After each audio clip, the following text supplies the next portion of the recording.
Good day, ladies and gentlemen. Today I will be presenting a fascinating and conventional study titled Paradoxical Instruction in the Treatment of Ecoprecise and Chronic Constipation, published in 1981 by Brostein and colleagues in the journal Behavioral Therapy and Experimental Psychiatry. So let me start with a brief overview of the problem of this study addressed.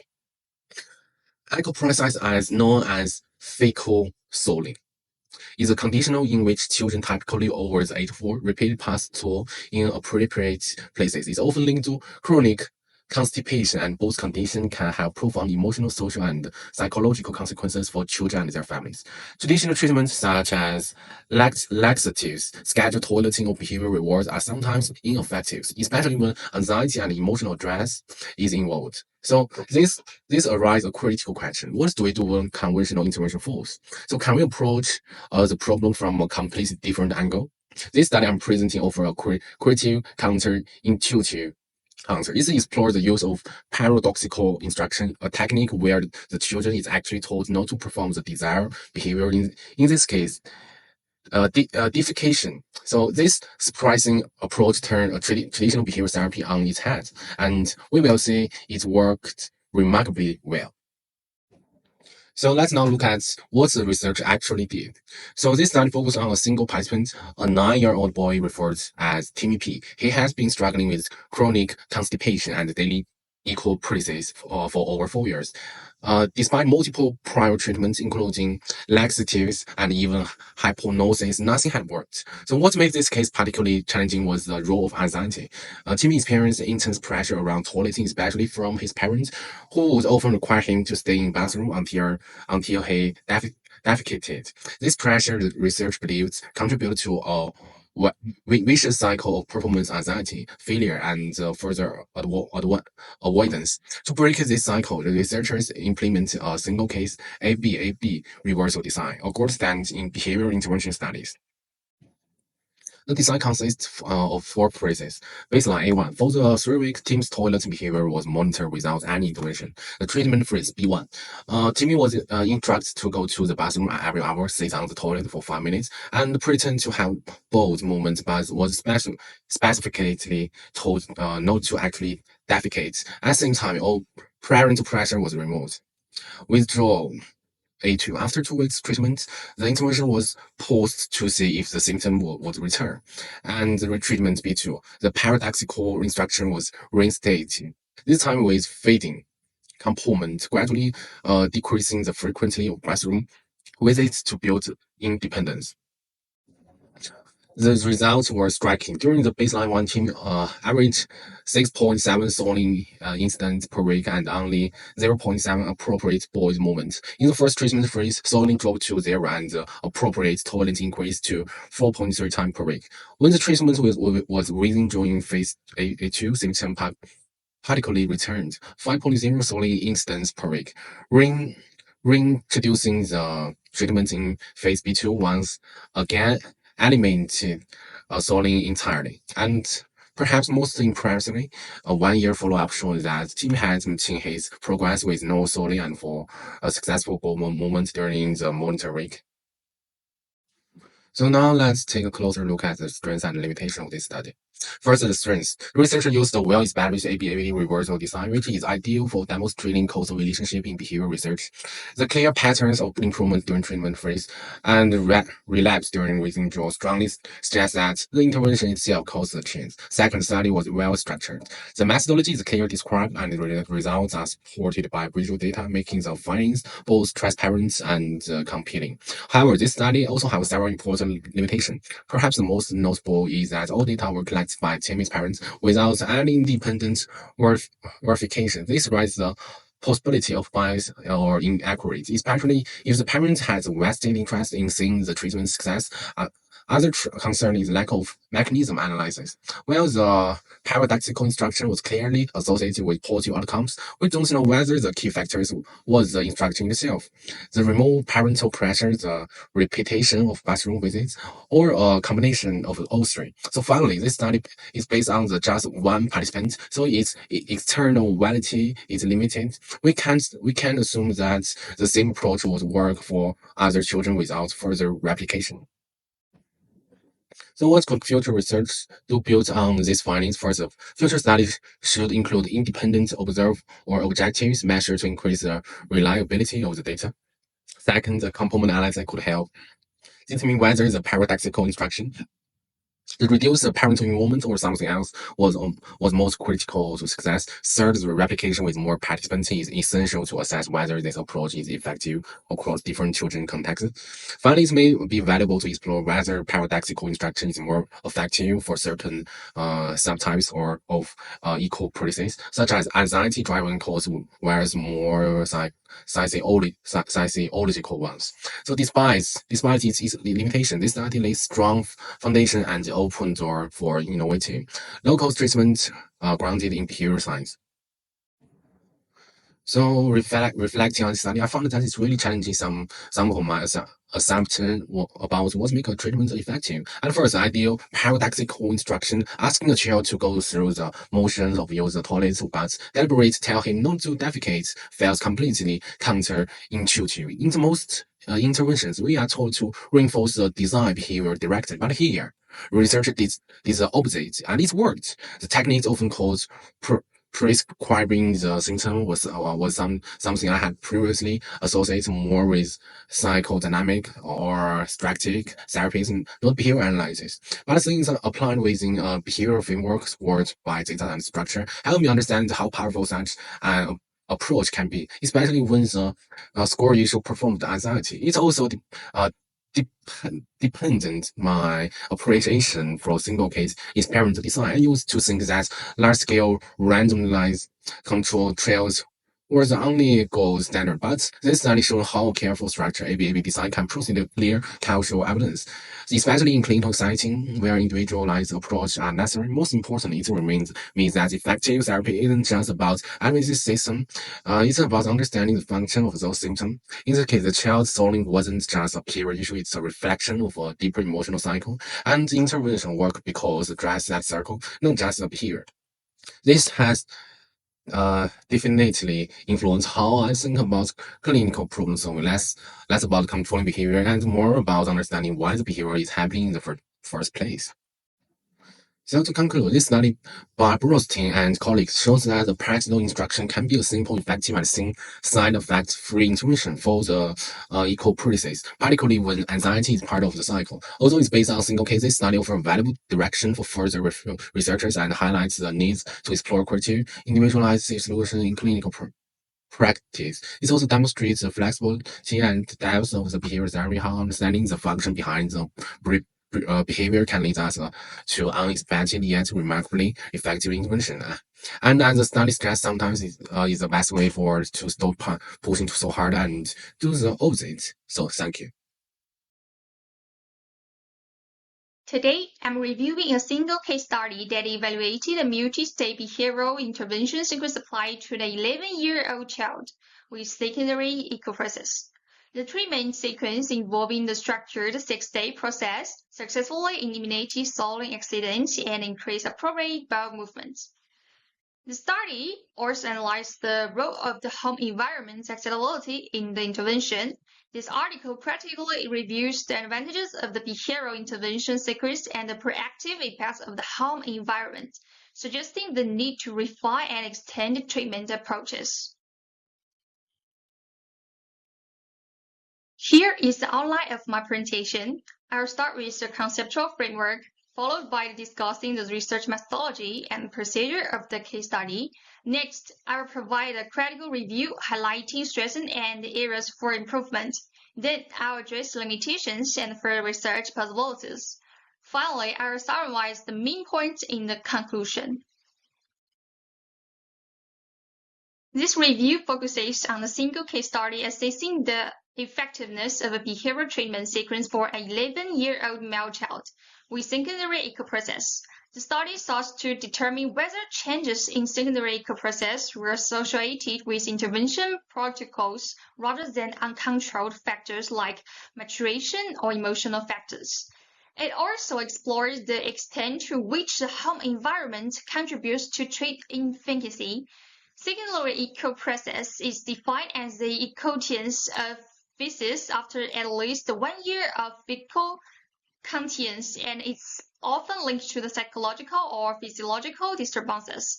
Previous studies have justified the use of behavioral treatment combined with the pharmacological interventions and dietary adjustments. However, secondary echo processes become more complex when associated with emotional dysfunctions, medical complications, and treatment non-compliance. The study highlights the importance of the home environment in establishing the confidence in the treatment, acceptability, and enhanced compliance. Based on the empirical research and the literature, a comprehensive framework has evolved. This framework considers the variables and their causal paths, such as direct and mediation effects. It identifies three subtypes of variables: independent variable involving behavioral treatment package, mediator variables involving understanding of treatment, demonstrated effectiveness, treatment acceptability, and compliance, and dependent variables involving increased appropriate bowel movements and decreased swelling. A key feature of this framework is its emphasis on the role of the home environment in the treatment process. A single subject, multi-phase A to B design was employed to examine therapeutic changes associated with long-term intervention in a client with secondary echo process. The intervention included regular toileting, differential reinforcements, safe monitoring, numbered underwear, positive exercises, and dietary modifications. The study consisted of various phases: a 2-day baseline with medication intervention, a 1-day baseline without intervention, a 6-day treatment period, a 3-day home treat period, a 5-day return to treatment period, a 20-week maintenance period, and a 1-year follow-up. An 11-year-old male with secondary echo process completed the treatment with him and his family participating in training and implementing interventions at home. The results supported all hypotheses, with treatment gains maintained or improved and 1-year follow-up. The procedures use an intervention follow chart and a multi-stage intervention assessment table to provide a clear understanding and a visual representation of the program structure. The assessment procedures included effectiveness assessment, acceptability assessment, and long-term effectiveness assessment conducted at different stages of the study. The case study is beneficial for expanding the literature on echo process management and inspiring new ideas. The single subject multi-phase A to B design revealed that the behavioral treatment package successfully eliminated swelling accidents and increased appropriate bowel movements, with good maintenance effects observed during the 12-month follow-up period. Compliance with the behavioral treatment package had a mediating effect on the development of secondary echo process management.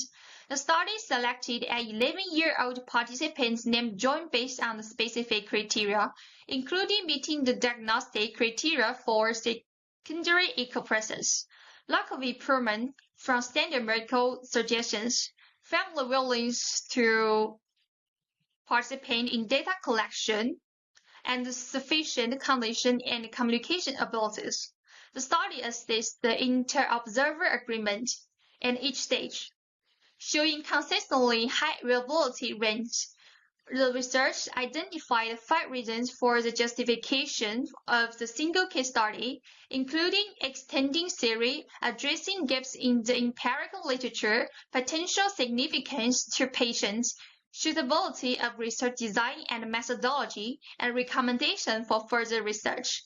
The study suggests that the treatment program has lasting therapeutic effect and that the acceptability of the treatment within the home environment positively impacts compliance.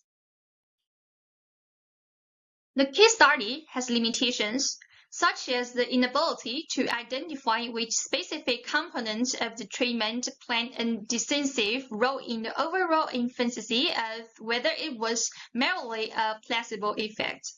Additionally, it is difficult to make causal inferences based on the treatment program's effectiveness or to generalize the study results to the broader population.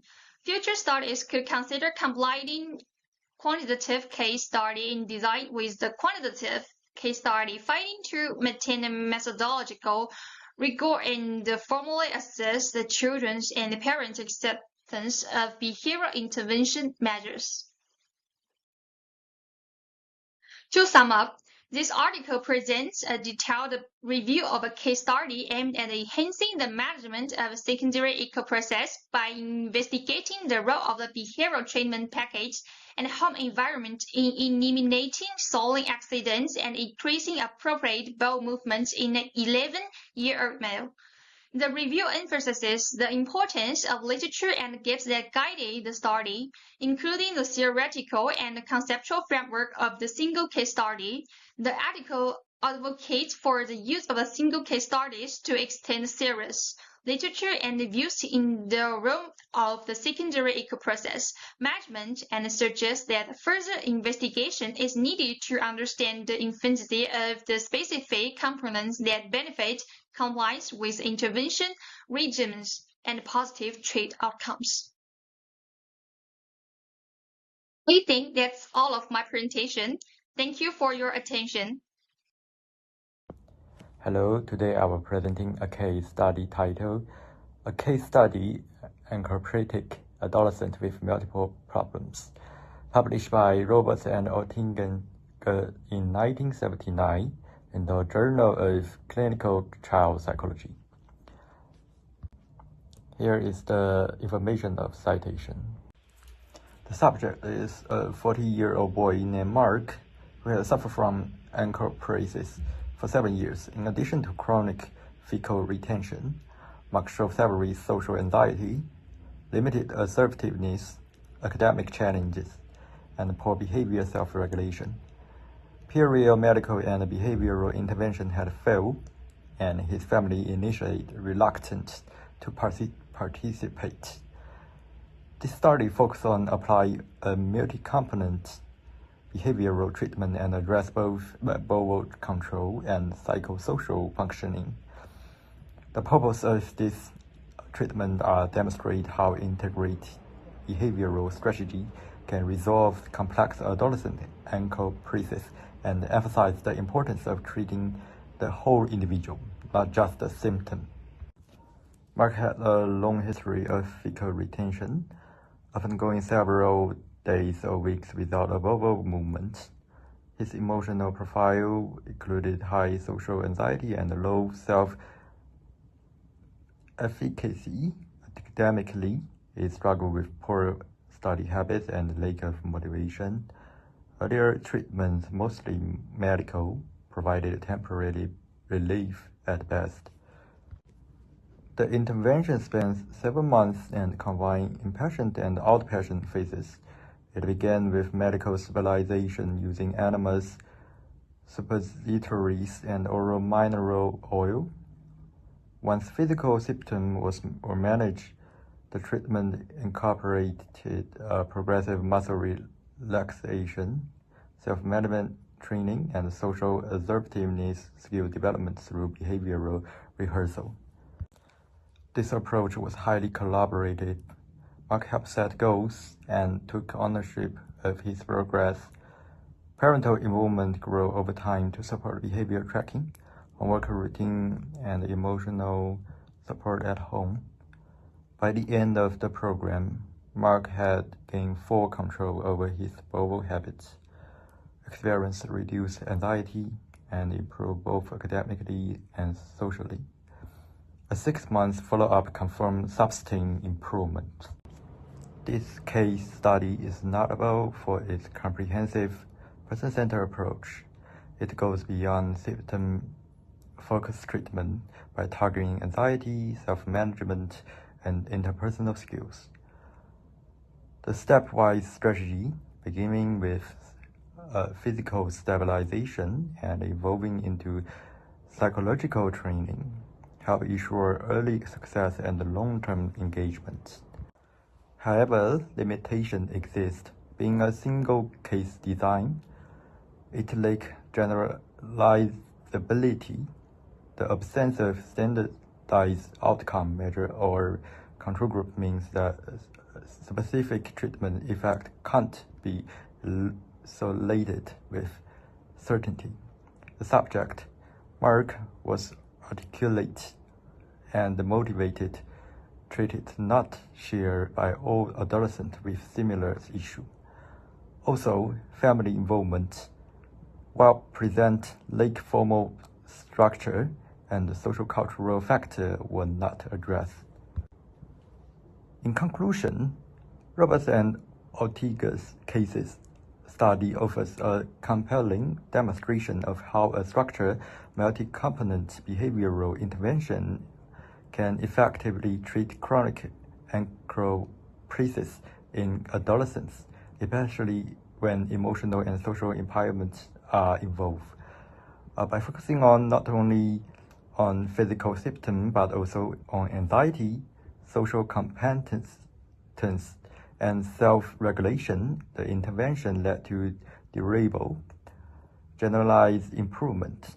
It exemplified holistic care and emphasized the need for customized intervention that address the full developmental and emotional profile of youth with complex behavioral issues. Thank you. Good day, ladies and gentlemen. Today I will be presenting an article review based on a study published in 2022 by Awazo, Franzling, and Castle-Malian. The title of my presentation is Comparing Token Reinforcement and Self-Evaluation Behavioral Intervention for Students with Emotional and Behavioral Disorder. So let's begin by exploring why this topic is important and how it can help us better support students with behavioral changes in the education setting. Students with emotional and behavioral disorders such as oppositional deficient disorder, ODD, and ADHD often face serious challenges in classroom. The disorder can lead to frequent distributed behavior, including aggression, defense, and difficulty staying on task. As a result, this significantly affects both academic performance and social development. In special educations, classroom-based behavior intervention are crucial. They help create a more supportive learning environment and give students the tool to succeed both academically and behaviorally. I chose this article because it focuses on two practical evidence-based strategy, token reinforcement, and self-evaluation that can be easily applied in real classroom. This study also used scientifically sound methods to compare this intervention, making the results both reliable and meaningful for educators. In my opinion, this article offers a realistic solution that teachers can start using right away to support students with behavioral challenges. This study used a single case alternating treatment design, or ATD for short. The type of design is especially useful when evaluating the impact of different interventions on single participant over time. It allows researchers to directly compare the effects of two strategies within the same individual. The main goal of the study is to compare two classroom behavioral intervention, token reinforcement, which is teacher management, and self-evaluation, which encourages students' self-regulation. The participant was a 10-year-old boy referred to as Yaron. He had been diagnosed with ODD and ADHD, and he was placed in a self-contained special education classroom due to severe behavioral and learning challenges. This study aimed to find out which intervention would be more effective in increasing his active students responding and on-task behavior, and whether he could accurately assess his own participation. Overall, this was a carefully designed study that fits well with its goal to evaluate how one student responds to two different structured behavior sports. In this slide, we can see side-by-side comparison of two interventions used to study token reinforcement and self-evaluation. Token reinforcement is a teacher management system. The teacher gives students smell-like cards and tokens. Whenever he shows appropriate classroom behavior, such as raising his hand or answering questions, this token could later be exchanged for rewards. In contrast, self-evaluation is a student management strategy. After each lesson, students relate his own behavior using 4-level medal scale: gold, silver, bronze, or none. Then the teacher provides feedback on how accurate his self-rating was. So essentially, TR relies external rewards, while SEE promotes internal awareness and self-control. Both methods were structured and simple, but they focus on different aspects, behaviors, both one from outside and one from within. The results of the study shows that both interventions were effective in improving the students' classroom behavior. So let's look at the number. Active students responding increased from baseline of 32% to 72 within token reinforcement and 74 within self-evaluation. On-task behavior show improve under both conditions within an average of 81%. The students' self-evaluation accuracy was high. 83%, which means that he was usually able to rate his own participation correctly. In terms of preference, the student preferred self-evaluation method, while the teacher found both useful, but learned slightly toward token reinforcement, possibly because its external reward structure. Overall, this finding suggests that both strategies can work well, but self-evaluation may offer additional benefits in promoting independence and self-regulation. In short, both worked, but the student felt more motivated by managing his own behavior. This study has several notable strengths. First, researchers used a single case alternating treatment design, ATD, which is a strong and appropriate method for comparing the effects of two interventions within the same student. Second, the data were clearly presented. The within source measurement of behavior goods in narrator reliability and high treatment efficiency. Third, the study took into account the perspectives of both students and the teachers, which address value to the findings and improvement the practical relevance. However, there are also some important limitations. Most important, the study involves only one participant, so the results cannot be easily generalized a wide population. Also, there was no long-term follow-up or evidence of whether this improvement would transfer to other subjects or settings. So, while the findings are promising, we must remember that the scope of the study is quite limited. Further research with more students across different subjects and over long periods would help us better understand the full potential of these interventions. This article really changed the way I think about behavioral intervention. Before reading it, I believe that external rewards like token price were not the most effective way to manage challenging behavior, but this study helped me understand the power of internal motivation. How giving students the opportunity to monitor and evaluate their own behavior can actually lead to meaningful improvements. I was especially impressed that simple strategy like self-evaluation could be both effective and easy to implement. It doesn't require any expensive tool or complicated system yet. It empowers students to become more responsible and aware of their own action. This made me realize that students, even those with behavioral disorder, can be active participants in their own growth, not just passive receiver of reward or consequence. In the future, I'd love to explore how this strategy works in inclusive classroom with multiple students and whether their effects last over time or transfer to home and other environments.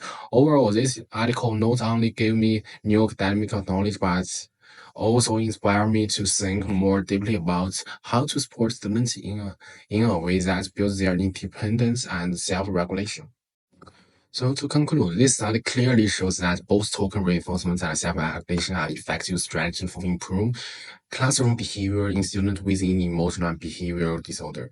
While token reinforcement provides strong external motivation, self-regulation offers additional value by encouraging the students to take responsibility for their own action and build a long-term self-regulation skill. One of the most important takeaway for me is that behavioral change doesn't always require complex or expensive program.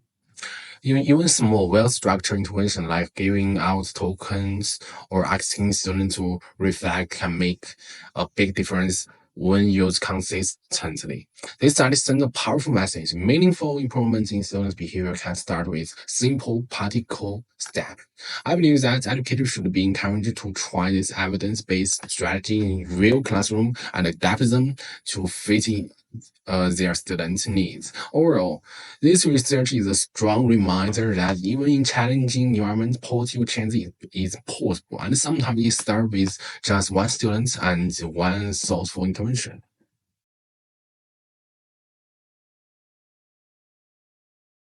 Good afternoon. Today, I'm going to talk about the topic of behavioral treatment and the intervention for conduct disorder and common some emotional traits. My presentation is based on the recent review title, Reviewing a Case Study of Behavioral Treatment in Children with Conduct Disorder and the Cognitive-Emotional Traits.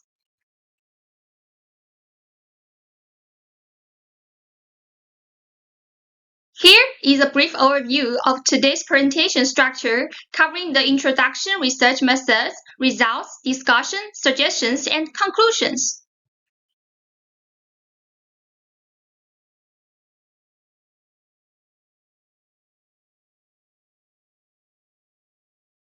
Conduct disorder is a severe mental health issue among adolescents. It is defined as a group of behavioral and emotional problems in children and adolescents. Those who suffer from this disorder may display aggression, rule breaking, and antisocial behaviors. Statistics indicate that approximately 5 to 10% of children in community settings are affected by this disorder.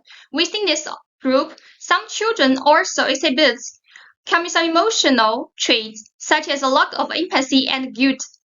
These traits bring unique challenges to treatment. Meta-analytic evidence indicates that children with conduct disorder and some emotional traits are less responsive to traditional behavioral interventions compared to those without such traits. Therefore, there is an urgent need to develop tailored interventions for these children. Research shows kids with conduct disorder and CU traits have behavioral issues, but it's unclear how clear behavioral rules affect treatment. This study asks, do fixed or random behavioral rules better improve symptoms and engagement? Does clear predictability boost motivation in treatment? We believe random rules work better by reducing confusion and supporting motivation. The research in 2016 explained how different treatment rules affect kids' behavior. The key difference is whether the rules are fixed or random. This changes how predictable the goals feel, which then affects how kids understand the rules, stay motivated, and respond to rewards or punishments. In the end, this influences how their negative behaviors change. So it's a step-by-step link from treatment set up to behavior outcomes.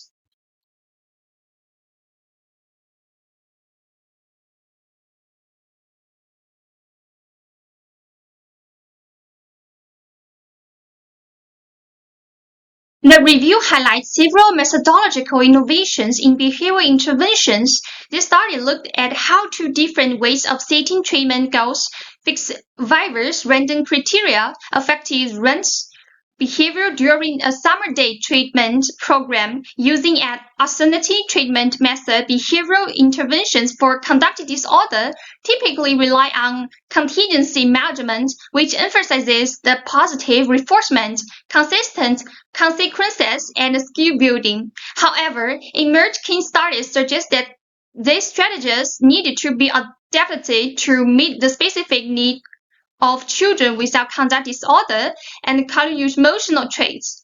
A key innovation is the use of predictable contingency designs. Traditional fixed criteria approaches provide explicit and stable goals.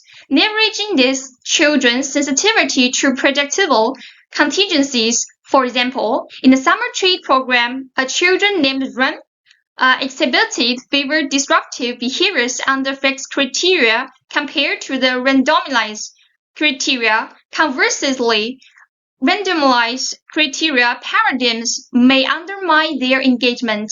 Another important approach is token economics and response cost systems. Token economics involving earning tokens for pro-social behavior and exchanging them for rewards. However, modifications are necessary for children with collective emotional traits. Using immediate and silent reinforcers can improve engagement, as the children tend to discount future outcomes more steeply. The review also discussed parent-children intervention therapies. Recent adaptations of PCIT for children with conduct disorder and emotional traits emphasize emotional coaching and consistent limit setting. For example, a case study by Kiminos and others integrate PCIT with moral resolving training to address CU traits.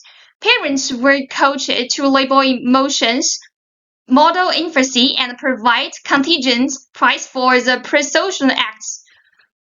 Post-inversion children showed the reductions in columns behaviors and improvements in parent-child relationships.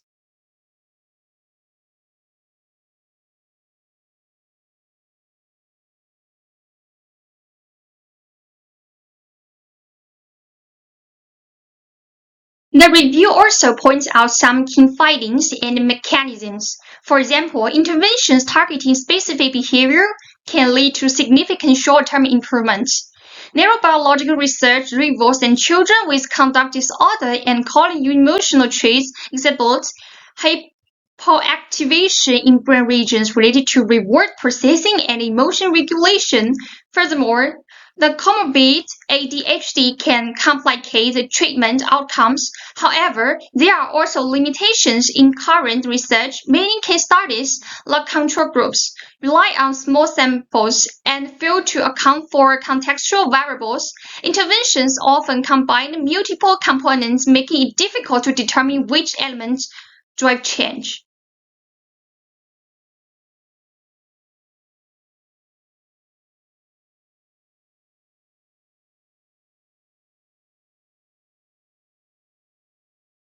In the critical discussion section, the review addresses several gaps and controversies.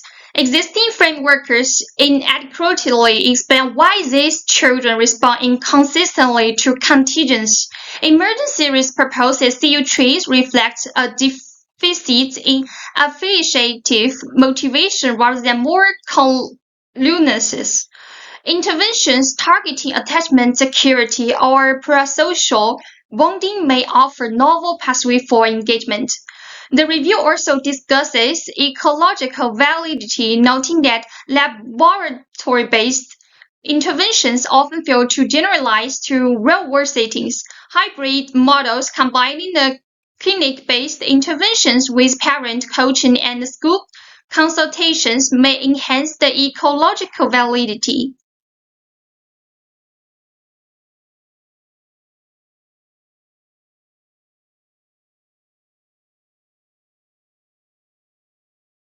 In terms of future directions, the review emphasizes the need for precision medicine to tailor interventions using biomarkers and address individual neurocognitive profiles. Longitudinal studies are critical to evaluate sustained outcomes beyond short-term trials. Family-centered approaches should integrate parents into contingency management training to break clinician home gaps. Technology-driven solutions such as mobile apps and VR simulations can enhance engagement by delivering real-time feedback and contextualizes practice in social scenarios. In conclusion, the behavioral interventions for conduct disorder, particularly those emphasizing the predictability and structured contingencies, hold significant promise for reducing conduct problems in children with conduct disorder and some emotional traits. However, their success depends on addressing neurobiological vulnerabilities, comorbidities, and contextual factors. Future studies must adopt multi-method approaches to refine interventions and ensure equitable outcomes for this underserved population.